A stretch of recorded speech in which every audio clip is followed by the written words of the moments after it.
I asked some of you, what was your biggest personal finance struggle? And you mentioned starting a budget.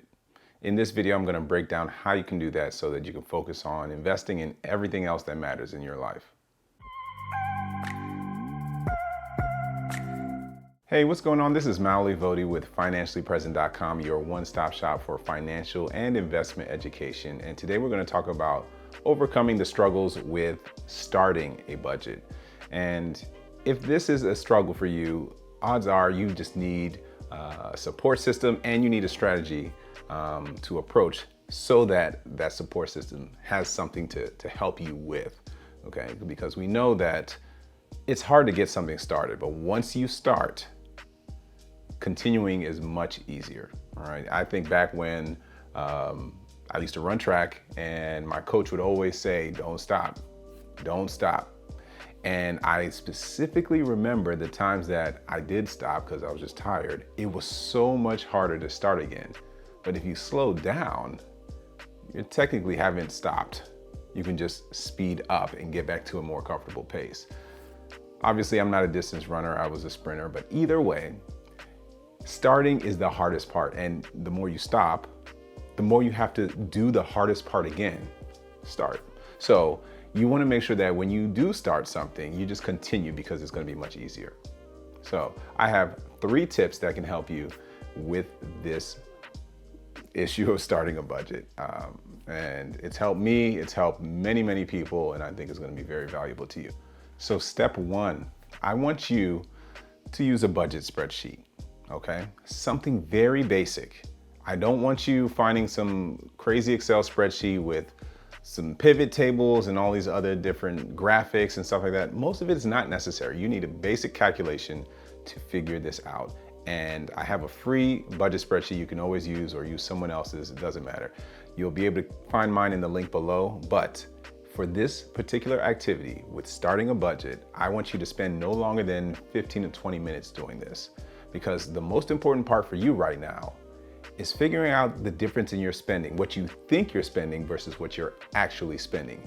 And this exercise will help you understand very quickly if you're on pace to have a comfortable month or you're gonna be behind, okay? We basically wanna gauge how comfortable or uncomfortable you are with your financial situation, all right? And that dictates how precise you need to be about your budgeting. You see, with this tool alone, you'll be able to eyeball some things and it will really help you, okay? Because at the end of the day, you need to be able to ask yourself hypothetical questions like, hey, am I able to go out to eat a couple more times this week because I just wanted to treat myself? Or can I buy this new furniture set? Or am I able to afford buying these new pair of shoes? Is this gonna set a bunch of other things off? Am I gonna miss a payment here or there? Basically, you have to ask yourself these hypothetical questions to see how you can manage the situation and how tight things are going to be or how they may or may not be. Step 2, I want you to use a budgeting application like mint.com, or there are a bunch of others out there, but I've used mint.com for obviously easily 11, 12 years, and I like it. I enjoy it. It's changed a lot over time, but ultimately this will help you in understanding a more precise picture of what your budget actually looks like, and if you have any wiggle room. Okay, so I would say for this very basic purpose, open up a Mint account, mint.com, and then link, I would say, one of your most used accounts, maybe 2 of them.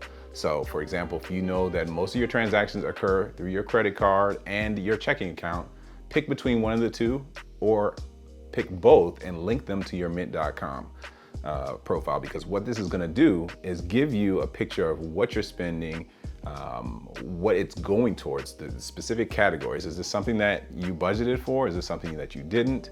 Is this something that's out of the norm?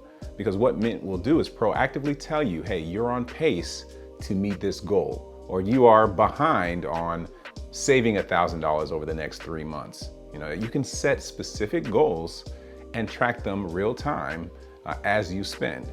And this is a very useful tool. And what it does is it gives you a second pair of eyes.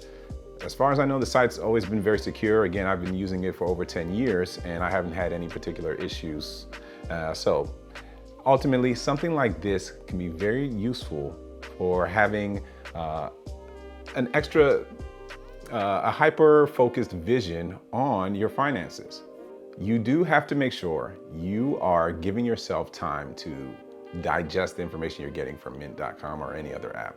Why is that? Well, you're going to get a lot of data. You're going to get notifications on your phone. You're going to get emails, and it's going to say things like, you know, you're behind this month on this, or you've spent more than expected on shopping. Are you aware of that? Like, these notifications and emails, these messages are part of the budgeting process. And if you know that you're not going to pay attention to these notifications, if you're just not going to read your emails, then you're not going to get any of the value out of using a budget tool like this. So you have to be aware of those type of things in order for this to work. And at the end of the day, it's garbage in, garbage out. So what you put into the software will help create a bigger and better picture of your finances. If you only have 1 or 2 accounts in there, that's fine to start with, but the more you add, the more clear the picture will look. You can include your investment accounts and other assets. You can track all types of spending in your mint.com. You can even split transactions. So for example, if you use Amazon and maybe part of your purchase was, let's say, some toiletries, and then another part of your purchase was towards clothes, you can actually split that transaction and say that, hey, this amount was for clothes and this amount was for my toiletries. So that at least when it comes to your budget, you can see the clearer picture. Step 3, I want you to find an accountability system. So now this could be a particular friend or significant other maybe, or it could be a group of people that can just rally around you, okay? And when I say a friend, I don't mean a friend that says, hey, let's go to Miami this weekend. I'm talking about a friend that says, hey, in a few months, I'm thinking maybe we should go on a vacation. How does your budget look? Is that something you think you can make? So they're giving you time, they're asking you about your progress with your budget inadvertently, right? And just concerned about your situation, right? There's something about having an extra pair of eyes again to help you reach that goal.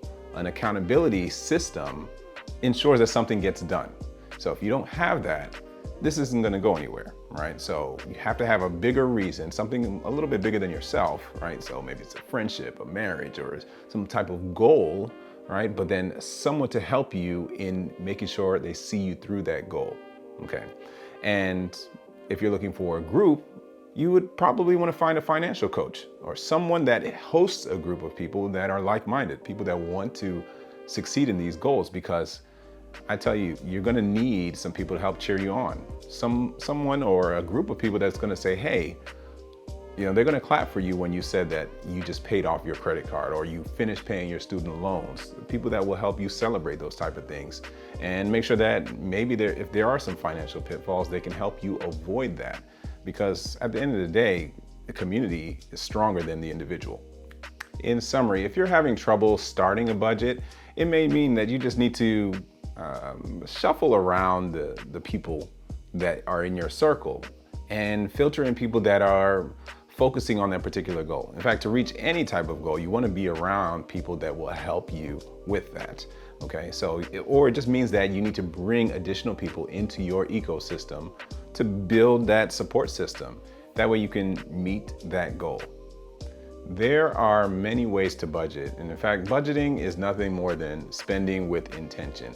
So, and the best way to do that is to make sure that you follow these 3 steps. Do something as basic as using a budget spreadsheet, use a budget application to make it quicker or optimize it, and then make sure you have a support system to help you.